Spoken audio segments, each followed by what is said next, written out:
Hello friends, कैसे हैं आप लोग। स्वागत है आपका मेरे इस यूट्यूब चैनल में। आज हम लोग कुछ इंपॉर्टेंट क्वेश्चंस करने वाले हैं ग्रुप डी का। तो शुरुआत करते हैं पहले क्वेश्चन से। और हमारा पहला क्वेश्चन ये है, और ये जो पहला क्वेश्चन है दोस्तों, ये हमारे मेंसुरेशन से है, क्षेत्रमिति से है। तो जो क्वेश्चन है उसको लेते हैं और पढ़ते हैं। कहता है एक आयत की लंबाई और चौड़ाई का अनुपात 3:1 है। क्या है दोस्तों? चौड़ाई का अनुपात 3:1 है। यदि इसका परिमाप 96 मीटर है तो आयत की लंबाई बतावें।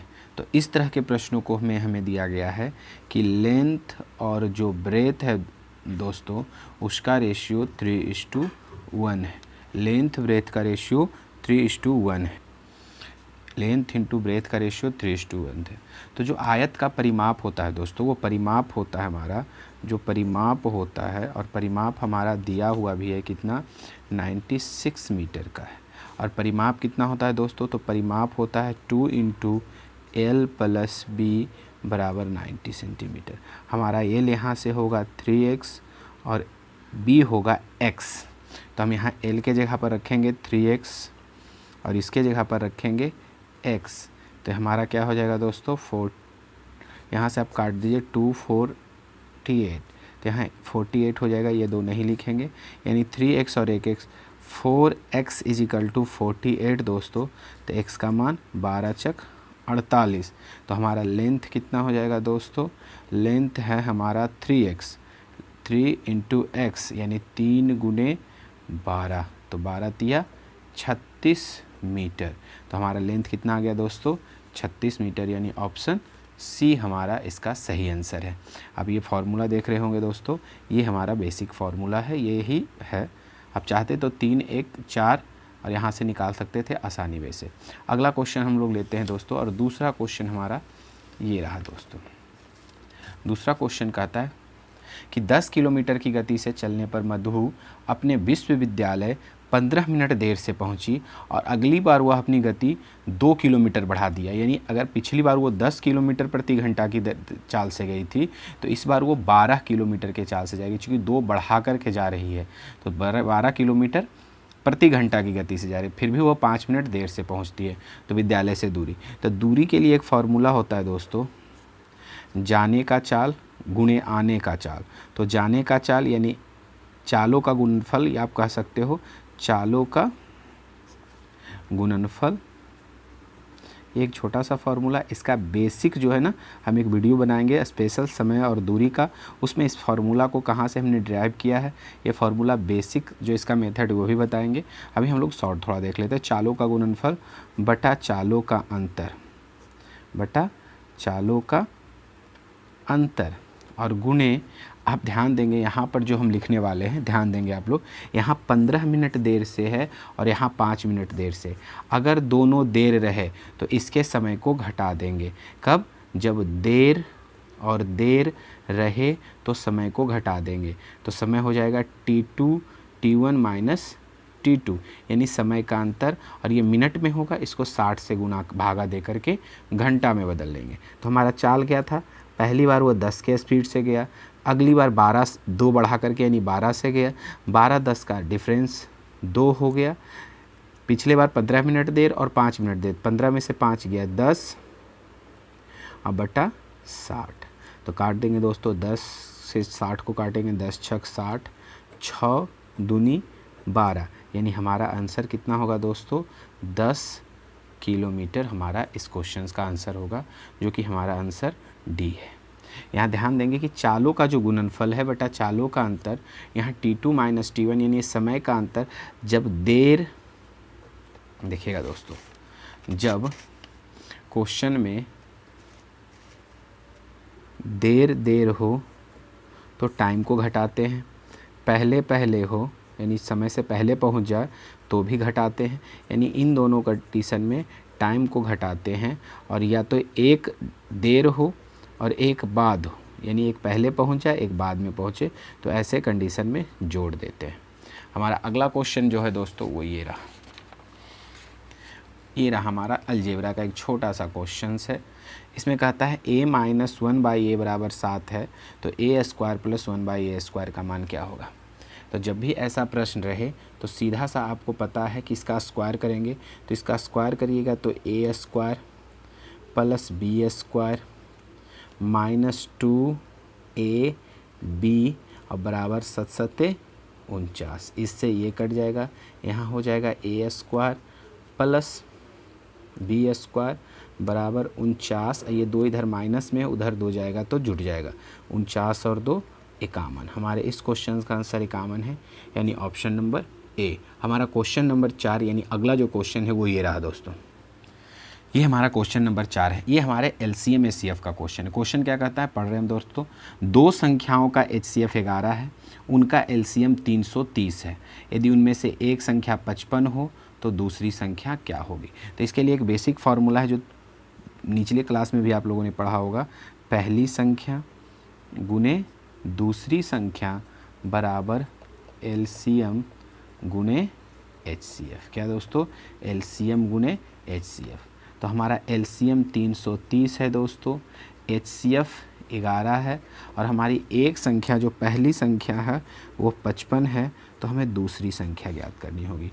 तो दूसरी संख्या बराबर क्या हो जाएगा दोस्तों, 330 गुणे 11 बटा 55 नीचे आ जाएगा। इसको काटेंगे, 11 पचे 55, 5 से इसको काटिएगा, 5 छक्का 30, 5 छक्का 30, यानी हमारा आंसर क्या हो जाएगा दोस्तों, 66। यानी चौथे नंबर क्वेश्चन का आंसर है 66। क्वेश्चन नंबर 5 है दोस्तों, ध्यान देंगे। ये देखिए हमारा अगला क्वेश्चन, क्वेश्चन नंबर 5 बहुत ही इम्पॉर्टेंट और बराबर एग्ज़ाम में पूछे जाने वाले ये क्वेश्चंस है। ये बहुत पूछा जाता है, ये परसेंटेज का क्वेश्चन है और बहुत ही आसान तरीके से बनेगा। ध्यान देंगे कंसेप्ट पे, हमारा क्या कंसेप्ट है इस क्वेश्चंस के लिए और क्या कहता है क्वेश्चन। क्वेश्चन कह रहा है दोस्तों, थोड़ा सा ध्यान दीजिएगा। हाँ, हो गया। चलिए, कहता है प्रत्येक माह कृतिका अपनी आय का 30% घर के किराए पर खर्च करती है और शेष। यहाँ देखिए क्वेश्चन में ये अगर दे देना शेष करके तो थोड़ा सा क्वेश्चन अलग हो जाता है और बहुत आसानी से बन जाता है दोस्तों। मान ले कि कृतिका की कुल आय x थी। अगर आप मान लेते हैं उसके पास टोटल इनकम उसका x था, तो वो जो जितना भी पैसा वो कमाती थी उसका 30% वो ने घर के किराए पर दे दिया। अब टोटल इनकम में से, टोटल पेमेंट में से उसने 30% अपने घर के किराए पर दे दिया, तो उसके पास अब कितना बचा दोस्तों, तो उसके पास अब बचा 70%, 70/100। अब 70% दे दिया। अब वो घर किराए देने के बाद उसके पैकेट में इतने पैसे हैं, इतने पैसों में से उसने 60% पैसा खर्च कर दिया घरेलू खर्च पर। तो अब इतना पैसा में भी से 60% निकल गया, तब कितना बचा उसके पास, जितना बचा हुआ था उसका 60% दे दी, अब बचा उसके पास 40%। यानी ये जो पैसा है ये उसके पैकेट में अभी भी मौजूद है, और ये कितना के बराबर है दोस्तों, और ये बराबर है 6300 रुपया के बराबर है।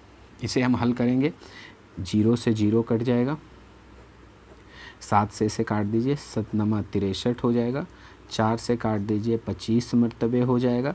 तो टोटल जो उसका मासिक आय हमने x माना था वो हो जाएगा 2500 गुणे 9।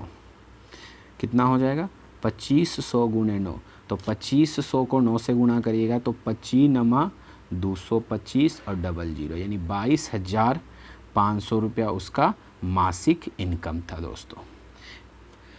क्वेश्चन नंबर 5 हो गया दोस्तों। अब हम लोग देखते हैं क्वेश्चन नंबर 6। ये रहा हमारा अगला क्वेश्चन। हमारा क्वेश्चन नंबर 6 कहता है दोस्तों कि एक प्राकृत संख्या को जब 9, 10, 12 या 15 से विभाजित किया जाता है तो प्रत्येक दशा में 3 शेष बचता है। कितना बचता है दोस्तों, प्रत्येक दशा में 3 शेष बचता है, तो छोटी संख्या क्या होगी। तो ऐसे क्वेश्चंस के लिए हम लोग क्या करते हैं दोस्तों, देखिएगा हर हाल में जब हम इनसे डिवाइड करें तो शेष 3 बचना चाहिए वो संख्या। तो सबसे पहले हम वो संख्या निकालते हैं जो इन चारों संख्याओं से पूर्णतः विभाजित हो। तो 9, 10, 12, 15 का आप LCM निकाल लो। अब ये जो LCM आएगा दोस्तों, ये वो सबसे छोटी संख्या आएगी जो इनसे डिवाइड हो जाएगी पूर्णतः। अब डिवाइड हो जाएगी, हमें रिमाइंडर 3 चाहिए, तो हमेशा रिमाइंडर 3 बचेगा, तो सीधा सा इसमें हम लोग क्या करेंगे, जोड़ देंगे। अब 9, 10, 12, 15 का LCM निकालिएगा, तो सबसे पहले इसमें बड़ा संख्या पकड़ लीजिए, और 15 और 12 का LCM हो जाता है 60। लेकिन 60 ना इससे नहीं कटेगा, तो 60 का मल्टीपल आप देखते जाइए जो इससे कट जाए, तो छोटी 18 180, यानी इसका जो एलसीएम आएगा वो कितना आ जाएगा 180 और प्लस 3, तो 180 और 3 कितना हो जाएगा दोस्तों 183 हो जाएगा। हमारा ऑप्शन नंबर सी हो जाएगा दोस्तों। ये था हमारा क्वेश्चन नंबर 6। अगला क्वेश्चन जो हमारा है वो क्वेश्चन नंबर 7 है दोस्तों। क्वेश्चन नंबर 7 कहता है दोस्तों कि 48 लोग किसी काम को 17 दिन में करते हैं, यानी टोटल काम कितना है 48 लोग 17 दिन में करते हैं। तो टोटल इतना काम था 17 दिन में करते हैं 6 दिन बाद। अब देखिए आप ही सोचिए कि आप 48 लोग 17 दिन में करते हैं और 6 दिन बाद, यानी 6 दिन तक इन 48 लोगों ने तो काम किया, यानी 48 लोगों ने 6 दिन तक काम किया, यानी ये टोटल काम में से इन्होंने 6 दिन तक काम कर लिया। 6 दिन के बाद इसमें से 4 आदमी चले गए, तो 48 में से 4 चला गया तो बचा 44।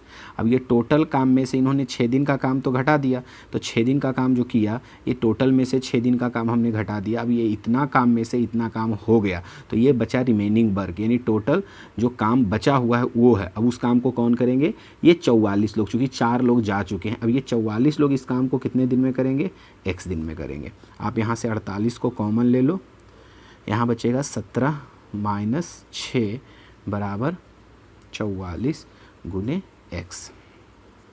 48 17 में से छो गया 11 बराबर 44 गुने x।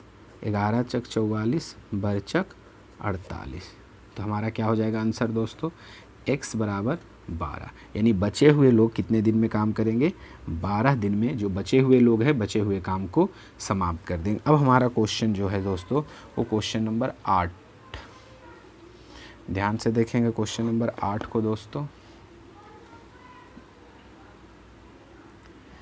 ये रहा, अब सीधा सा समझिए 21 प्रेक्षणों का माध्य 40 है, यानी हमारे पास टोटल औसत अभी फ़िलहाल कितना है, हमारा माध्य कितना है दोस्तों, हमारा माध्य 40 है। 21 ऑब्जर्वेशन का 21 प्रेक्षणों का माध्य कितना है, 21 प्रेक्षणों का माध्य 40 है। इसमें से 10 आदमी का मान हमने बढ़ा दिया, यानी 10 आदमी के पैकेट में 21 यानी जो 10 प्रेक्षण था उसका वैल्यू 21 से बढ़ गया, तो कुल वृद्धि कितनी हुई दोस्तों, आप ध्यान देंगे कुल वृद्धि कितनी हुई, 10 आदमी है मान लीजिए, 10 प्रेक्षण है, 10 ऑब्जर्वेशन है, उसमें से सब में 21 बढ़ गया, यानी अगर ये 21 नहीं बढ़ता तो हमारा औसत 40 ही रहता, लेकिन 21 बढ़ गया तो टोटल कितना बढ़ गया 210। अब ये जब 210 बढ़ गया है तो ये कितने लोगों में बटेगा, 2100 संख्या में बटेगा, तो इसके कारण औसत कितना बढ़ जाएगा, तो औसत कितना बढ़ जाएगा, औसत में जो वृद्धि होगी, औसत का मतलब दोस्तों माध्य, क्या जो माध्य में वृद्धि होगी कितनी होगी 210, ये 2100 में बढ़ेगा, 10 के कारण बढ़ा लेकिन औसत में बढ़ना है, जब टोटल 210 बढ़ा, अगर आप औसत में वृद्धि कह रहे हैं इसका मतलब प्रत्येक में जो बढ़ेगा वो औसत में बढ़ेगा, तो 210 को हमको प्रत्येक में बढ़ाना होगा, तो 210 को 21 ऑब्जर्वेशन है तो उन सब में बढ़ेगा, तो कितना कितना बढ़ेगा 10 बढ़ेगा, यानी हमारा जो नया औसत होगा, नया माध्य जो होगा दोस्तों वो क्या होगा, जितना पहले था उसमें 10 की वृद्धि हो जाएगी, यानी 40 10 50, यानी हमारा नया औसत कितना है दोस्तों 50 है दोस्तों। इम्पॉर्टेंट क्वेश्चन है, बड़े आसान तरीके का क्वेश्चन है। अगर आप इसे और अगर तरीके से बनाना चाहते हैं, एकदम बेसिक तरीके से, ज़्यादा झोल नहीं करना चाहते हैं, तो सबसे पहले आपको करना होगा 21 संख्याओं का औसत 40 है तो 21 संख्याओं का कुल योग, और प्लस इसमें 10 संख्याओं का और जोड़ दीजिए, चूँकि वृद्धि हो गई है तो 21 चौक 84 840 प्लस 210, ये अब टोटल वृद्धि के बाद हो गया, पहले इतना था अब उसमें 21 10 में बढ़ गया तो 210 बढ़ गया, टोटल बढ़ गया 0 4 1 5 8 2 10 1050, कितने लोगों का बढ़ा दोस्तों 40 लोगों को, तो 40 लोगों का बढ़ गया ना, 21 लोगों का बढ़ गया, सॉरी 21 लोगों का बढ़ गया, तो 21 से इसमें भागा पड़ेगा, तो 21 पचे 75 से 5 और 0, यानी टोटल कितना हो जाएगा 50 हो जाएगा। ये एकदम बेसिक कंसेप्ट है, ना कोई झोल झाल है, एकदम सीधा सा। पहले 21 गुने 40 था, उसमें 10 लोगों का बढ़ गया तो इसमें हमने 10 को ऐड कर दिया, तब ये टोटल हो गया कितना दोस्तों 21 गुने 10, यानी टोटल 50 अब हमारा औसत हो जाएगा।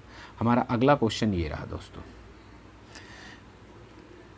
किसी संख्या का 35% 91 है, किसी संख्या का 35% 91 है, तो कोई संख्या x है, इसका 35% जो हमारा है दोस्तों वो 91 है। कितना है? 91 है। तो कहता है तो संख्या क्या होगी। अब यहाँ से हम इसे थोड़ा सा सिंप्लीफाई करेंगे। देखिए कटने वाला है, 7 से काटिए 7 पचे 35, 7 से काटिए 63 91, 5 से काटिए 20 पचे 100, तो x बराबर कितना हो जाएगा दोस्तों? 260। ये जो भी हम आपको क्वेश्चंस करवा रहे हैं वो पिछले ग्रुप डी के एग्ज़ाम में पूछे गए हैं, और कोई भी एग्ज़ाम अगला हो पिछले क्वेश्चंस बहुत इंपॉर्टेंट होते हैं, इसलिए आप पिछले क्वेश्चंस को करें। ये हमारा यहाँ से आज से जो हम शुरू करने वाले हैं वो ग्रुप डी का फर्स्ट सेट है। ऐसे ऐसे करके हम टोटल क्वेश्चंस प्रीवियस का करवाएंगे। जितने भी सेट्स बने हम सब सेट्स को डालते जाएंगे। तो पहला सेट शुरू है 10 क्वेश्चंस का, 10-15 क्वेश्चंस का जो भी सेट होगा रेगुलर बेसिस पर डे के हिसाब से चलता जाएगा। आप इसमें कंटिन्यू देखते जाएं, आपके पिछले साल के लगभग क्वेश्चंस को हम लोग क्लियर करेंगे। हमारा अगला क्वेश्चन ये रहा दोस्तों, ये हमारा क्वेश्चन है दोस्तों, वह कौन सी भिन्न है जिसे 1/2 में से घटाने पर, यानी कौन सा भिन्न है जिसे 1/2 में से हम उस भिन्न को घटा दे दोस्तों तो हमें 3/4 मिले। ठीक ना? कौन सा भिन्न है जिसे 1/2 में से अगर हम घटा दें तो हमें क्या मिले दोस्तों? 3/4 मिले। तो यहाँ हो जाएगा 1/2 माइनस x उधर जाएगा, 3/4 इधर आएगा, इज इक्वल टू x। अब 4 और 2 का एलसीएम 4, 2 2 जा 4, 2 minus 3 is equal to x। तो हमारा जो x का मान आएगा 2 में से 3 गया -1/4, -1/4, यानी ऑप्शन नंबर सी। यानी 1/2 में से -1/4 आप घटाइए तो आपको 3/4 प्राप्त होगा। इस सीरीज का हमारा आज का अंतिम क्वेश्चन है दोस्तों, एलसीएम एचसीएफ का क्वेश्चन है, 11 नंबर का क्वेश्चन। 2 सह अभाज्य संख्याएं ए और बी है। सह अभाज्य संख्याएं किसे बोलते हैं दोस्तों? पहले आप समझ ले, सह अभाज्य संख्या उसे बोलते हैं, ऐसे ग्रुप को बोलते हैं जिसका एचसीएफ 1 हो।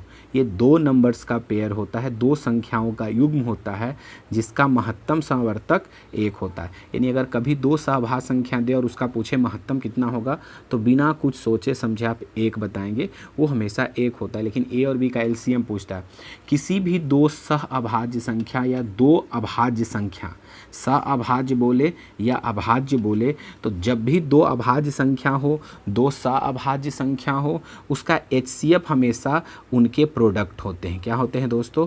उसका प्रोडक्ट होता है, यानी इन 2 संख्याओं को आपस में हमेशा गुणा करते हैं ए बी। जैसे मान लीजिए आपके पास 2 सहभाज्य संख्या 3 और 5 है, क्योंकि इसका एचसीएफ 1 होगा तो इसका एलसीएम कितना हो जाएगा? तो 3 × 5 यानी 15 होगा दोस्तों।